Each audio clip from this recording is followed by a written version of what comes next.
स्वागत है आपका विनर्स एकेडमी प्रयागराज में। मैं समीर शुक्ला। हम लोग आज बात करने जा रहे हैं होम कमिंग लेसन, जिसका हम लोगों ने अभी तक हिंदी एक्सप्लेनेशन यानी स्टोरी हिंदी में जानी। कल हम लोगों ने उसका शॉर्ट आंसर लिखना शुरू किया था और वो भी पूरा किया। आज हम लोग बात करने जा रहे हैं एक्सप्लेनेशन यानी रेफरेंस, कॉन्टेक्स्ट और एक्सप्लेनेशन के बारे में। मैंने आपको हिंदी बताई है।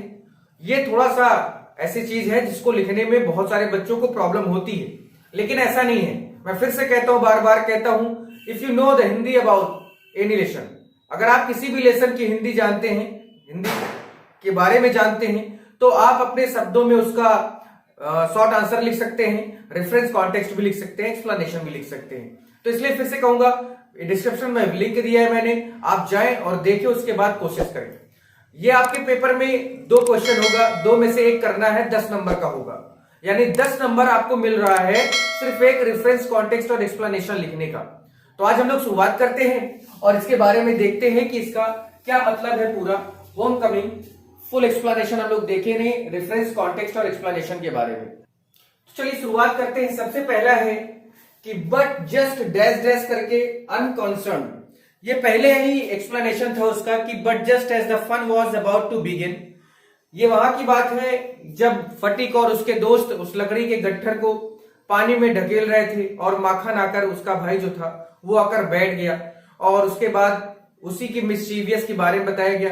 तो सबसे पहले इसके हम अपने उस 2.5 नंबर को सिक्योर करते हैं, जो है क्या कि these lines have been taken.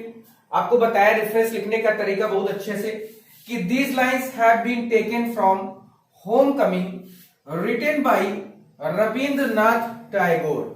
ये जैसे ही आप इस 2 लाइन को लिखते हैं आपको 2.5 नंबर मिल जाता है, और बहुत आसान। इसमें कुछ अपने से करने की जरूरत नहीं है, बस आपको लेसन का नाम प्लस राइटर का नाम याद रखना है। और ये चीज आप कब कर पाएंगे? जब आप किताब में पढ़े होंगे, आपने हिंदी जानी होगी, आपको पता होगा, तभी ये चीज पॉसिबल हो सकती है। अब बात यहां पर यह है कि आखिर ये जो कंडीशन थी कि फटीक और उसके दोस्त उस लकड़ी के गट्ठर को पानी में ढकेल रहे थे, और उसका माखन भाई जो था वो माखन आकर बैठ गया, और बैठने के बाद वो शरारत होने लगी। तो यहां पर आप ये कह सकते हैं कि in this passage the author has described, author ने यहां वर्णन किया है द मिस्चीवियस एक्ट, शरारती से भरे जो काम थे, किसके? फटीक के। इतना 2 लाइन आपने लिखा, एक ये और एक ये, समझिए आपका 5 नंबर कंप्लीट हो गया। अब आपको इसमें कुछ ज्यादा नहीं करना है। मैं आपको बता दूं कि हम लोग जब पेपर में थे तो मैं इतना बिल्कुल कुछ नहीं आता जाता था मुझे। मैं क्या करता था, जो रेफरेंस, जो पैसेज दिया होता था, उसी को आपस में तोड़ मरोड़ कर इधर उधर करके उसी को लिख डालता था। पूरा लाइन इधर से उधर हो जाती थी। लेकिन आपको ये काम नहीं करना, आप अपने से कोशिश करिए लिखने की। तो सबसे पहले इसकी बात करते हैं कि इसका एक्सप्लेनेशन शुरू कैसे किया जाए। तो सबसे पहले एक्सप्लेनेशन की ओर अगर हम बढ़े तो एक्सप्लेनेशन हेडिंग बढ़िया से अच्छे से हेडिंग डालना है आपको। चलिए इसका एक्सप्लेनेशन देखते हैं। कि मैंने आपको बताया ही कि इसका जो ये पूरा जो एक्ट, ये पूरा जो पैसेज है वो इसी पर है कि माखन आकर उस लकड़ी के गट्ठर पर बैठ जाता है और फटीक उसको बार बार वार्न करता है, लेकिन वो मानता नहीं। तो देखते हैं, बहुत आसान है, बहुत आसान भाषा में लिखा है कि the author says that, author कहते हैं कि as the group of boys, जो बच्चों का ग्रुप था, along with their ring leader Phatik. Ring leader का मतलब होता है सरदार या किसी काम में अगुआ होना, उसको सरदार या अगुआ कहते हैं। तो यहां पर ऑथर कहते हैं कि जो लड़कों का ग्रुप था और उनमें जो फटीक था वो उनका सरदार था, उनका अगुआ था। यानी कोई भी काम होता था तो फटीक का नाम इसीलिए बार बार आता था क्योंकि वो अगुआ था। वर गोइंग टू प्ले, खेलने जा रहे थे, the mischief bye shifting the log from its place. क्या खेलने जा रहे थे या क्या करने जा रहे थे? तो वो लोग लकड़ी के गट्ठर को उसकी जगह से दूसरी जगह शिफ्ट कर रहे थे, या उसको रोल डाउन कर रहे थे, घुमा घुमाकर उसको पानी में फेंकने जा रहे थे। माखन केम, माखन उतने में ही माखन आया, and set down on the log, और आकर उसी लकड़ी के गट्ठर पर बैठ गया।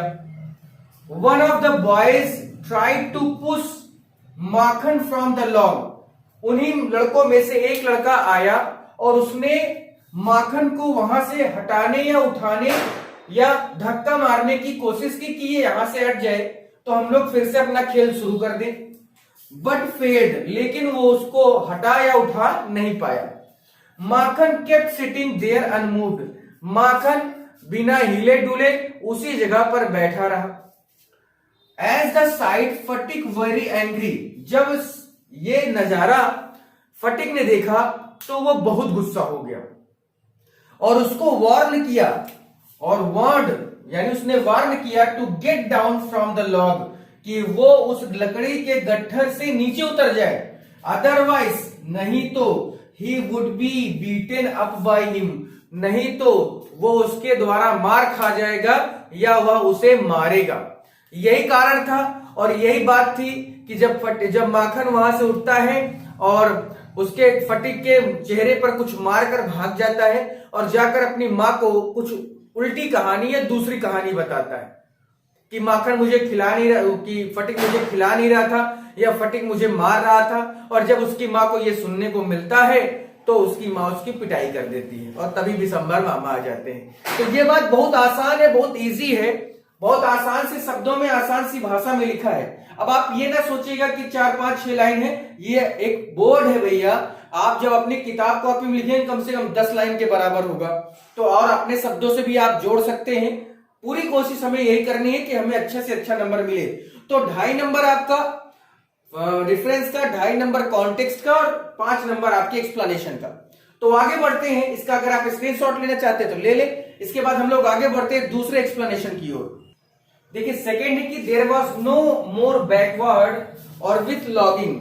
ये वाला वर्ड है, ये कहां से है कि जब फटिक कोलकाता जाता है तो उसके मामा उसका नाम एक स्कूल या कॉलेज में लिखाते हैं, लेकिन क्योंकि वो शुरू से ही पढ़ाई में कमजोर था, शुरू से ही उसका मन पढ़ाई में नहीं लगता था, इसलिए टीचर अगर कुछ पूछते थे तो वो पीछे ही बैठा रहता था। वो बैक बेंचर्स की तरह था जो जवाब नहीं देता था, वो हमेशा शांत रहा करता था और वो केवल और केवल मौके ढूंढता था कि मुझे स्कूल ना जाना पड़े या टीचर मुझसे पूछे तो मैं कैसे बहाना बना दूं।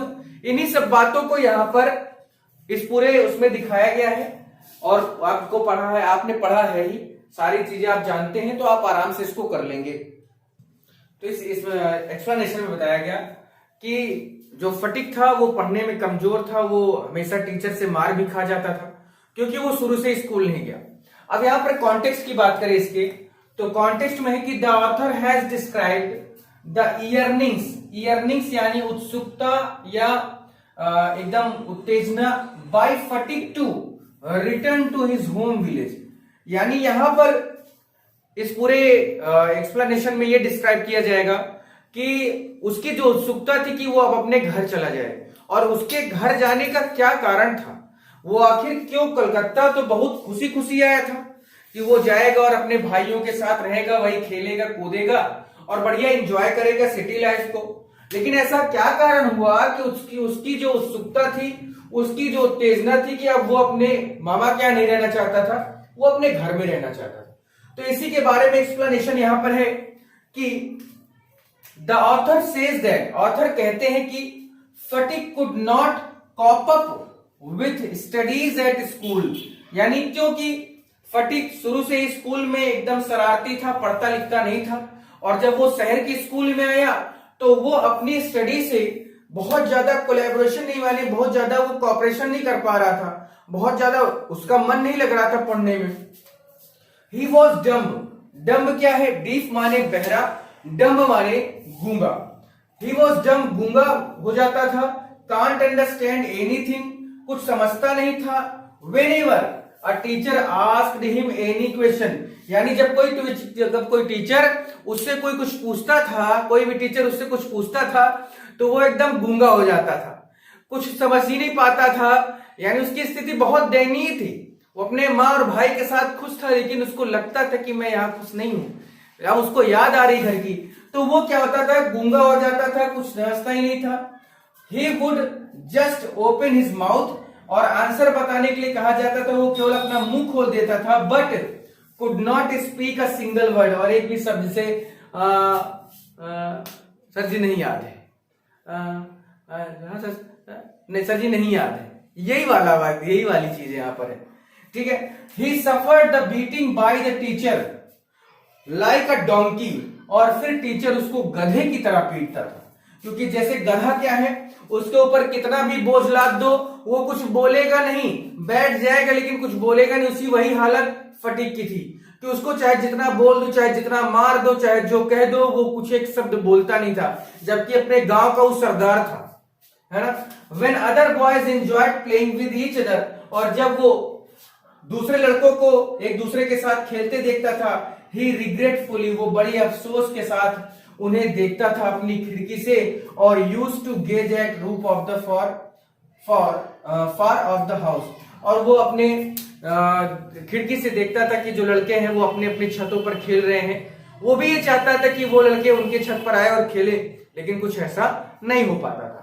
तो ये बड़ी मार्मिक स्थिति थी फटीक की, लेकिन क्या कर सकते हैं, फटीक की तो अब क्या करे भाई, हो गया जो हो गया। खैर आजकल ऐसा नहीं है, अगर टीचर मारना शुरू कर दे गधे की तरह तो टीचर उल्टा गधे की तरह मार खा जाएगा, है ना। चलिए थर्ड में जाते हैं। चलिए थर्ड वाले में है कि इट वॉज एंड और डैश डैश करके टू गेट अवे, यानी इस पूरे पैराग्राफ में बताया गया कि जो फटीक था वो एक बार में ही अपने मामा बिशंबर के कहने पर एक बार में ही वो कलकत्ता जाने के लिए तैयार हो जाता है, और उसकी माँ भी खुश होती है, लेकिन वो थोड़ा सा दुखी भी होती है कि एक ही बार में बताओ फटीक मुझे छोड़कर और गांव को छोड़कर अपने मामा के यहाँ चला जाएगा कोलकाता। क्योंकि उसकी माँ बहुत डरती थी कि कहीं ये अपने छोटे वाले भाई को नदी में ना डुबो दे या उसे लड़ाई में घायल न कर दे। इन्हीं सब चीजों की वजह से उसकी माँ भी चाहती थी कि ये जाए, और फटीक बहुत आसानी से तैयार हो ही गया था कि चलो मामा हम तो चलेंगे।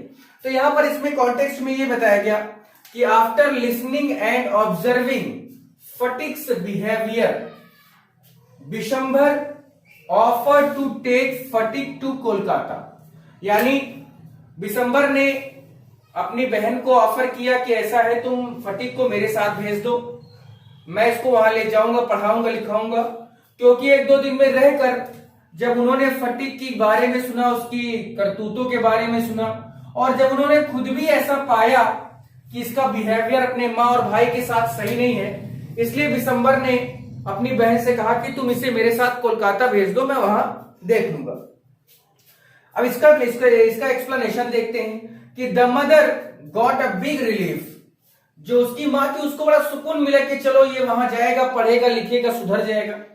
Over the prospect of fatigue, कि हाँ भाई चलो फटीक अब चला जाएगा तो वहां सुधर जाएगा, खुश रहेगा, और उसको भी थोड़ा सा सुकून मिलता है। Going over to Kolkata, she was biased towards Phatik and both brother did not love each other. उसकी मां सबसे ज्यादा अगर चिंतित थी किसी बात को लेकर तो वो बात ये थी कि फटीक और उसका जो भाई है दोनों एक दूसरे को बिल्कुल पसंद नहीं करते थे, एक दूसरे को चाहते नहीं थे, क्योंकि छोटे छोटे ही तो थे।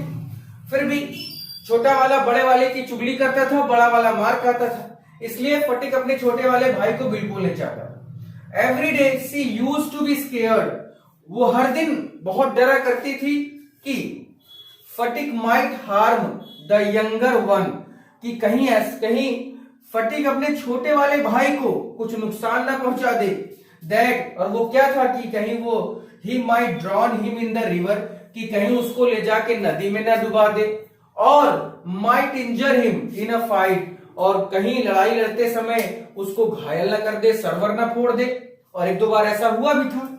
But at the same time, लेकिन उसी समय उनके दिमाग में, उसकी माँ के दिमाग में एक चीज और चल रही थी। शी वॉज वेरी सैड, बेचारी थी वो माँ ही, भले ही बच्चे से परेशान थी लेकिन वो बहुत दुखी भी थी कि Phatik had readily agreed to leave her, कि फटीक ने बड़ी आसानी से और तुरंत ही अपनी मां को छोड़कर कलकत्ता जाने का फैसला कर लिया था। उसको ये था कि ये जाएगा, मैं भेजूंगी, लेकिन उसको ये विश्वास नहीं था कि एक ही बार कहने पर ये तैयार हो जाएगा, क्योंकि फटीक भी अपने भाई और अपनी मां से इतना परेशान था कि उसने भी अपनी मां और भाई को छोड़ने का पूरा प्लान, इरादा बना लिया था। इसका एक और लिखवाते हैं, वो भी बहुत इंपॉर्टेंट है, इसके बाद इसमें कोई इंपॉर्टेंट नहीं है, आप इसको पढ़ लेंगे, स्टोरी आप जानते ही हैं तो आपका काम हो जाना है। एक दो अपने से भी पढ़ लीजिए तो बहुत अच्छा है। चलो नंबर 4 है कि the cramped atmosphere dash dash करके ऑल डे लॉन्ग। यानी इस पूरे 4-6 लाइन में ये बताया गया कि जब उसका मन पढ़ने में लगता नहीं था, क्योंकि जैसे ही वो अपने मामा के घर गया तो उसकी मामी का जो व्यवहार था वो उसको बहुत बुरा लगा। उसके बाद स्कूल में मार खाना, बच्चों के साथ न रहना, या बच्चे जो थे उसके मामी मामा के वो उसके साथ नहीं खेलते थे, इन सब चीजों की वजह से वो अपने उन घर की दिनों को या घर की यादों को वो बहुत ज्यादा सोचकर परेशान होने लगा कि काश वो अपना घर छोड़कर कोलकाता ना आया होता। यही देखते हैं इसके बारे में कि the author says that it is very hard for the boy to adjust to new surrounding. Author कहते हैं कि किसी एक बच्चे के लिए नया माहौल, नई जगह में एडजस्ट करना बहुत हार्ड होता है, बहुत कठिन काम है। कि कोई एक बच्चा अपने घर को छोड़कर जाए, वो भी 14 साल का बच्चा अपने घर को जब छोड़कर जाए तो वहां एडजस्ट होने के लिए उसे बहुत प्रॉब्लम होती। उन्हीं प्रॉब्लम्स को यहां बताया गया कि the author says that, author कहते हैं कि द सफोकेटिंग एटमॉस्फेयर, सफोकेशन एक ऐसा वर्ड जिसका मतलब होता है घुटन। सफोकेशन का मतलब होता है घुटन और सफोकेटिंग माने घुटन वाला। तो the author says that suffocating atmosphere at his aunt's new place. यानी जो जैसे वो गया तो उसकी मामी खुश नहीं थी, बच्चे भी खुश नहीं थे, तो ये सब देख के उसको बहुत घुटन सी होने लगी थी। वो डेली इसी चीज को देखता था, तो उसको वो नया नया जो जगह था वो उसके लिए घुटन की बहुत घुटन होती थी वहां उसे। क्वाइट डिप्रेसिंग फॉर फटिग, बहुत ज्यादा वो डिप्रेस हो गया था, परेशान हो गया था उस जगह पर रहकर। He could not enjoy the moment of freedom, और वो वहां पर कुछ स्वतंत्र रूप से कर नहीं सकता था। जैसे गांव में था, जहां मन में आता था वहां घूमाता था, जो मन में आता था वो करता था। तो गांव की लाइफ और शहर की लाइफ में अंतर यहां थोड़ा सा बताया जा रहा है। He wanted to breathe easily, और वो चाहता था कि बढ़िया खुली हवा में सांस ले, खेले कूदे, खाए पिए, मस्त रहे एकदम जिंदगी। He wanted to return his village, वो अपने घर वापस जाना चाहता था। Kolkata was city of houses, क्योंकि कोलकाता उसके हिसाब से घरों का एक शहर था। There were hardly open area in the city, और वो कह रहे कि शायद ही कहीं खुला मैदान उस पूरे शहर में, कोलकाता में होगा। Every night Phatik would dream about his village home, और हर रात वो अपने घर को याद किया करता था, अपने घर के सपने देखा करता था। ही नाउ मिस्ड एंड रिमेम्बर्ड, और अब उसे क्या हुआ कि उसे याद आने लगी थी। वो अपने उस दिन को, उस या वाइट ग्रीन जो फील्ड थी, जो हरे घास का मैदान था, उसे याद करता था, उसे बहुत याद करता था।